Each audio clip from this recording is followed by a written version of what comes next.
வணக்கம் நேயர்களே, இன்றைக்கி நம்ம பழைய சோர் சேனலில் என்ன பார்க்க போகிறோன்னா, இந்த டெக்னாலஜி வேர்ல்டில் வளர்கிறது கல்வியா இல்லைன்னா கலவியா? கலவினா என்னன்னு தெரியலையா? காமம் கல்வி தான் வளருங்க. கல்வி வளரும். அதான் ப்ரோ, இப்போ பார்த்தீங்கன்னா இப்போது கல்வியை விட கல்வி தான் ரொம்ப ஜாஸ்தியாக இருக்குது. இப்போ ஃபோனில் எடுத்து பார்த்தீங்கன்னாலே தெரியுது எவ்வளோ இல்லீகல் வச்சுருக்கேன், உங்களுக்கே தெரியாதா? இப்போ இது மட்டும் நீங்கள் ஒழிச்சிட்டிங்கன்னா சூப்பர், நல்லாயிருக்கும். எல்லாருக்குமே, உங்களுக்கு இல்லை எல்லாருக்குமே நல்லாயிருக்கும். என் ஃப்ரெண்ட்ஸ் சொல்லுங்க.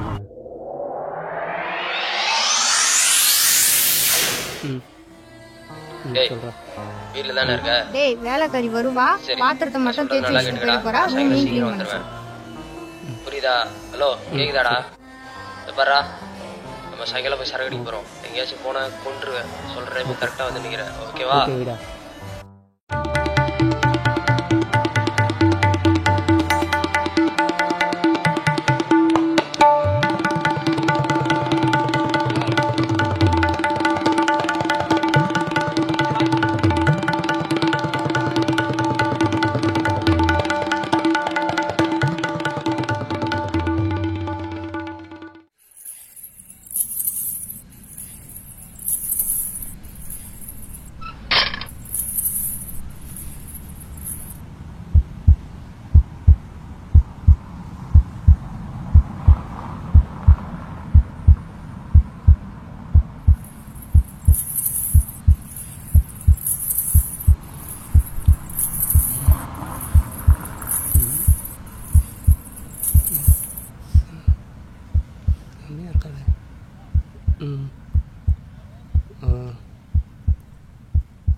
பண்ணலாமா?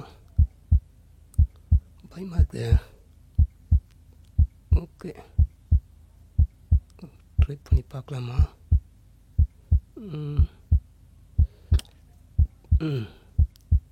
சரி, ஓகே.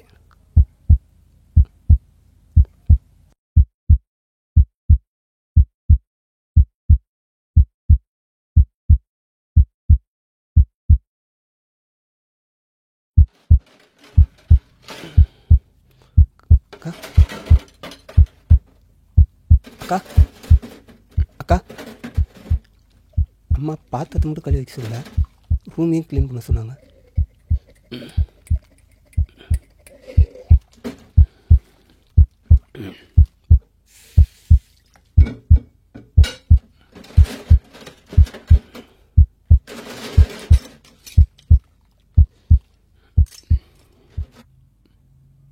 என்கிட்ட இந்த வேலையை வச்சுக்கிட்ட அவ்வளோதான்.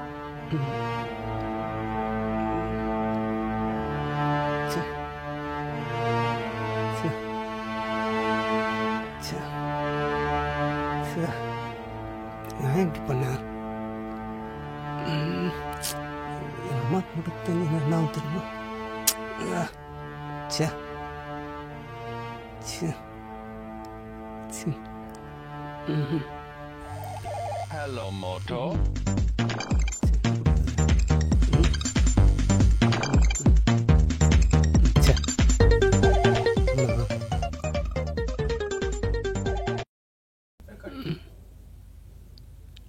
ஹலோ.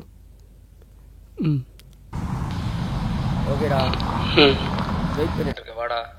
நான் வெளில தான் இருக்கேன். இப்போ நீ வர. சீக்கிரம் வாடா, டைம் இல்லடா. வெயிட் பண்ணிட்டு இருக்கேன். வரண்டா. சரி, வரண்டா.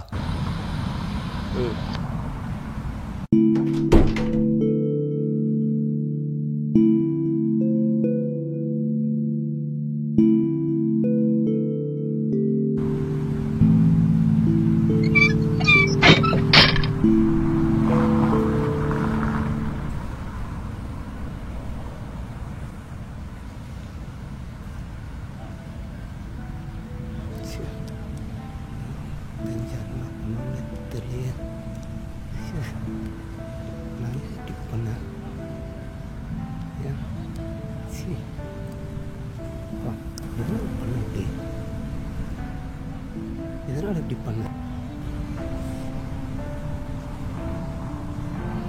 பைக் எங்கடா? பைக் ரிப்பேர்டா. பைக் ரிப்பேரா? டைம் ஆகுதுடா, போகணும்டா. இப்போ கடை முள்ள தான்டா இருக்கு, நடந்தே போகலாம்டா. வந்து தொலை.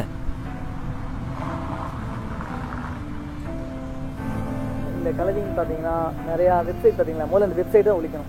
இந்த வெப்சைட்டை பார்த்து தான் நிறைய பேர் கெட்டு போகிறாங்க. சின்ன வயசுலேருந்து பெரியவங்க வரைக்கும் தப்பு செய்கிறவங்கள தப்பு செய்ய தூண்டுறாங்க பார்த்தீங்களா, அவங்களே தண்டனை அதிகம். வெப்சைட்னால சின்ன குழந்தைங்க, பெண்கள் எல்லாருமே பார்க்குறாங்க, பார்த்து அவங்க தான் கெட்டு போகிறாங்களே தவிர. ஆனால் எல்லாமே ரேப் பண்ணுறாங்க, நிறைய நடக்குது, நிறைய விஷயம் நடக்குது. ஆனால் பார்த்தீங்களா, அதை பார்த்து வராங்க, அவங்க எல்லாமே சம்பாதிச்சுட்டுலாம் இருக்காங்க. ஆனால் பார்க்குறவங்க தான் நிறையா இன்னும் நிறைய சந்திக்கிறாங்க. அவங்க தான் காரணம். முதல்ல ஃபஸ்ட்டு அதை தாங்க ஒழிக்கணும். இப்போ பார்த்தீங்கன்னா கல்வி அதிகமாக தாங்க வளர்ந்துருக்கு. பார்த்தீங்கன்னா போட்டா போட்டியில் வளருது, பசங்க மேலே படிப்பை கணிச்சு கல்வி அதிகமாக வளர்ந்துருந்தாங்க. அதில் எந்த குறையுமே இல்லை, அதிகமாக வளருது. நம்ம இந்தியாவில் நிறையா வருது. ஆனால் இதே பார்த்தீங்கன்னா கல்வியோட கல்வி அதிகமாக வருது. அதாவது கல்வின்றது நீங்கள் காமன் சொல்கிறீங்க, அது அதிகமாக வருது. ஏன்னா வந்து ஃபோன் எடுத்தாவே, ஒரு ஆப் எடுத்தாலும், எது எடுத்தாலும் அது செக்ஸு தான் இருக்குது, எல்லாத்துலேயும் செக்ஸு தான் இருக்குது. கல்வியோட கல்வி தான் சார் அதிகமாக இருக்குது. மனசில் கல்வி ஒரு காமன்றது எல்லாருக்கும் தப்பான எண்ணமாக புகுந்துட்டு இருக்குது. இந்த நிறைய வெப்சைட்டு இதெல்லாம் வந்து எல்லோரும் கெடுத்துட்டு இருக்குது. அதனால் கல்வி தான் சார் கல்வியோட அதிகமாக வளர்ந்துருக்கு. ரெண்டும் ஒன்று தான், ரெண்டும் ஒன்றா தான் வருது இப்போதைக்கு நிலைமையே. இங்கே கற்பழிப்புகள் கூடுறதும் இல்லை, குறையிறதும் இல்லை. அதை பற்றி நம்ம பார்க்குறதும் படிக்கிறதும் தான் கூடியிருக்கு. ஆமாம், 2012 நிர்பயா கேஸ். இதுக்கப்புறம் தான் மக்களுக்கு இது மேலே இருக்க ஆர்வத்தை தெரிஞ்சுக்கிட்ட மீடியாக்கள் அதன் பின்னாடி தேடி ஒழிய ஆரம்பித்தன. இது இன்னும் அதிகமாகிறதுக்கு காரணம் என்னென்னு பார்த்தீங்கன்னா இல்லீகல் வெப்சைட்ஸ். ஸோ இல்லீகல் வெப்சைட்ஸை பேன் பண்ணால் அது குறைவதற்கான அளவுகள் இன்னும் கொஞ்சம் குறையும். மொத்தமாக குறையறதுக்கு இன்னொரு வழியும் இருக்குது. இது நான் சொன்னதில்லை, ஏபிஜே ஐயா சொன்னது. அதாவது செக்ஸ் எஜுகேஷன், கலவையை பற்றின கல்வியை ஸ்கூல்லையே சொல்லிக் கொடுக்கறது. 6வது படிக்கிற பையனுக்கு அப்போவே கலவினா என்னன்னு சொல்லிக் கொடுக்க ஆரம்பித்தோன்னா அவனுக்கு அது மேலே இருக்க ஆர்வம் குறையும். ஸோ பெண்களுக்கு பாதுகாப்பும் கிடைக்கும், ஆண்களுக்கு மரியாதையும் கிடைக்கும். So ban illegal websites, support sex education. Thank you.